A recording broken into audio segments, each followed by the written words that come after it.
Hey, I'm a little cynical, and I've been trying to trace the path of the cynicism, and I believe it goes back to my childhood. See, when you're little, you have no idea what's going on. And you go, huh? And they go, strike three! No Santa Claus!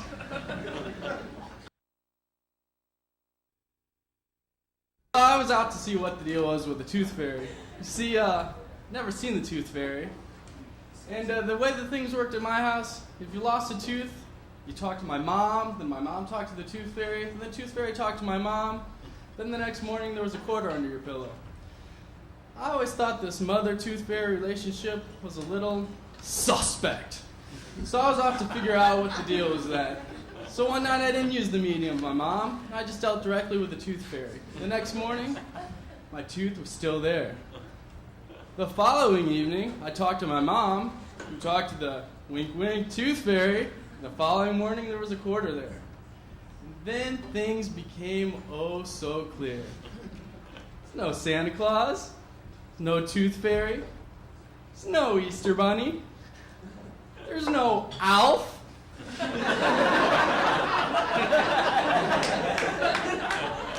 Alf isn't an alien life form. Alf is a fucking puppet.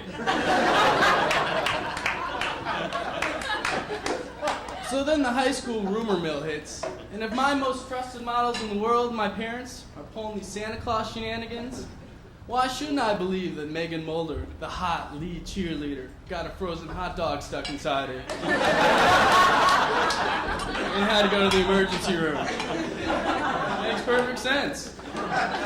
Or that Mr. Curry, the AP calculus teacher, sometimes in the summer, drives around naked. Why not? High school, I was on the math team. That's right, I was on the math team. That's until it was rumored that the math team was on me. See, rumor had it that the math team was gay. I'm not saying that a couple guys didn't look good. That was enough for me to quit the math team. I became an ex-mathlete. And that's when my transformation from total dork to total badass began. And this was done with the help of my friend Dave Wallner. Dave had a mullet. Mullets amaze me. No matter what year it is, no matter what the style is, no matter how much scrutiny they come under, somebody will always have a mullet. Like if there was some nuclear obliteration of all the hairdos in the world, the mullet would somehow survive. Like freaking Randy Johnson, a famous pitcher for the Arizona Diamondbacks, future Hall of Famer, Cy Young Award winner, Sportsman of the Year. He's got a mullet. Like, I know he's been out of his hometown because they have away games.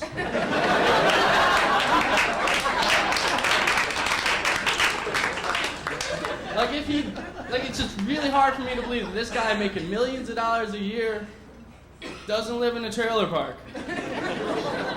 Like if he weren't some freaking famous baseball player, he'd just be like some dude you see in the mall.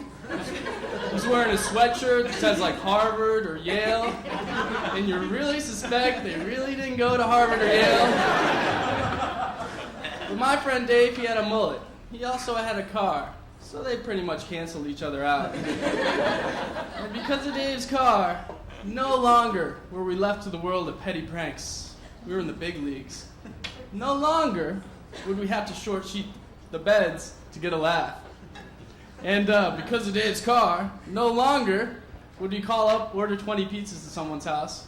We knew at most could only eat 2, maybe 3. And because of Dave's car, no longer would we deface the hand dryers.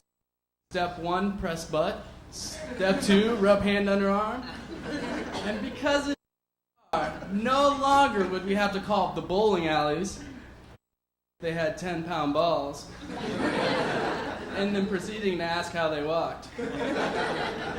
Because of Dave's car, and because of his dad's cell phone, and let me mention, one of those big mothers of a cell phone, way before people had cell phones. Because of the car, and because of the cell phone, we pulled off our biggest prank.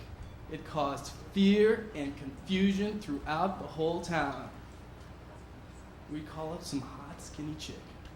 We go all badass. We go, Someone is gonna drive by your house and honk.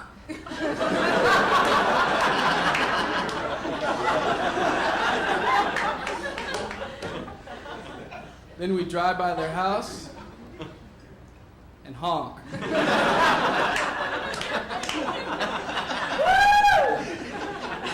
Thank you very much, America.